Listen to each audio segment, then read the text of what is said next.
Điều gì sẽ xảy ra khi chúng ta nhịn ăn dài ngày? Thông thường thì nguồn thức ăn chúng ta ăn vào nó sẽ cung cấp đường gluco. Và đây nó chính là nguồn năng lượng chính để nuôi sống hàng nghìn tỷ tế bào khỏe mạnh bình thường của cơ thể này. Nhưng mà có một vấn đề ở đây, đó là cái đường gluco này nó cũng nuôi dưỡng một thứ khác. Nó nuôi dưỡng những tế bào zombie. Đây nó là những tế bào già cỗi, đã bị hư hỏng, đã quá hạn sử dụng, nhưng mà chúng vẫn cố gắng bám trụ và sinh sống ở trong cơ thể của chúng ta. Và những tế bào zombie này thì chúng thải ra những chất thải độc hại, làm lây nhiễm và làm phá hủy những tế bào khỏe mạnh bình thường của cơ thể. Và nó dẫn đến cái hệ lụy, đó là nó đẩy nhanh cái quá trình lão hóa của toàn bộ cơ thể này. Các vấn đề như là tóc rụng sớm này, da nhăn nheo này, mất trí nhớ này, ung thư này, viêm khớp này, thì tất cả đều có sự đóng góp của đội quân zombie độc hại này. Nhưng mà thật là may mắn, các nhà khoa học đã phát hiện ra được một thứ vũ khí lợi hại có thể là giúp chúng ta tiêu diệt những tế bào zombie nguy hiểm này, mà các bạn không cần phải tìm kiếm ở đâu xa cả. Thứ vũ khí lợi hại này đang nằm ngay bên trong chính bạn. Nó sẽ được bật lên, sẽ được kích hoạt, sẽ được hoạt động mạnh mẽ nhất khi mà các bạn thực hiện phương pháp nhịn ăn dài ngày. Khi các bạn nhịn ăn thì là cái nguồn cung gluco cho những tế bào zombie này sẽ bị cắt đứt. Chúng sẽ bị mệt lả, yếu dần và mất sức.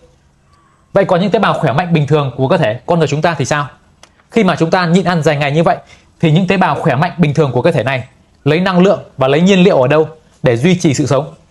Theo các bạn thì đây, Hoàng Thuận sẽ bật mí cho các bạn luôn. Đó là khi mà nguồn thức ăn của chúng ta nó dồi dào dư thừa, khi các bạn ăn nhiều thì là cái nguồn năng lượng dư thừa đó sẽ được cơ thể này tích trữ dưới dạng, đó là mỡ ở dưới da, và thứ nữa đó là mỡ nội tạng.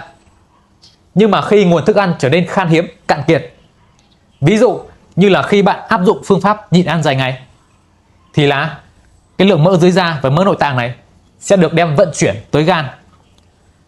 Và tại gan thì chúng sẽ được chuyển hóa thành một dạng nhiên liệu thay thế mang tên đó là ketone. Và đây, chính cái ketone này nó là nguồn cung cấp năng lượng khẩn cấp cho những tế bào khỏe mạnh bình thường của cơ thể, đặc biệt là những tế bào não. Nhờ đó mà nó giúp cho trí não của chúng ta hoạt động sắc bén hơn. Và khi chúng ta thực hiện phương pháp nhịn ăn dài ngày như vậy thì không chỉ có những tế bào zombie này bị xử lý, mà ngay cả trong những tế bào khỏe mạnh thì nó cũng sẽ có một chút rác thải, cũng có sẽ một chút tổn thương nhỏ. Và khi chúng ta thực hiện phương pháp nhịn ăn, cơ thể nó không phải tiêu hóa thức ăn, nó sẽ chuyển sang trạng thái là tự chữa lành, tự sửa chữa. Và khi đó thì những cái rác thải này sẽ được dọn dẹp, và những cái tổn thương này sẽ được khắc phục, và nó sẽ giúp cơ thể của chúng ta phòng ngừa được bệnh tật ngay từ trong trứng nước. Cái phương pháp nhịn ăn dài ngày này nó không chỉ có đầy đủ cơ sở khoa học các bạn nhé, ở trên lý thuyết, mà nó còn thực tế từ trải nghiệm bản thân Hoàng Thuận đây, người thật việc thật. Là cách đây gần 1 năm thì Hoàng Thuận có thực hiện một kỳ nhịn ăn kéo dài liên tục 13 ngày. Cách đây là gần 1 năm rồi, và không ăn gì trong 13 ngày cả. Và hiện tại thì Hoàng Thuận đang đứng đây, đang là nhân chứng sống để chia sẻ lại cho mọi người được biết đến cái phương thức chữa lành tuyệt diệu này. Nên các bạn yên tâm, khi các bạn thực hiện phương pháp nhịn ăn dài ngày đúng cách và có kiểm soát, nó không ảnh hưởng gì đến tính mạng của bạn cả.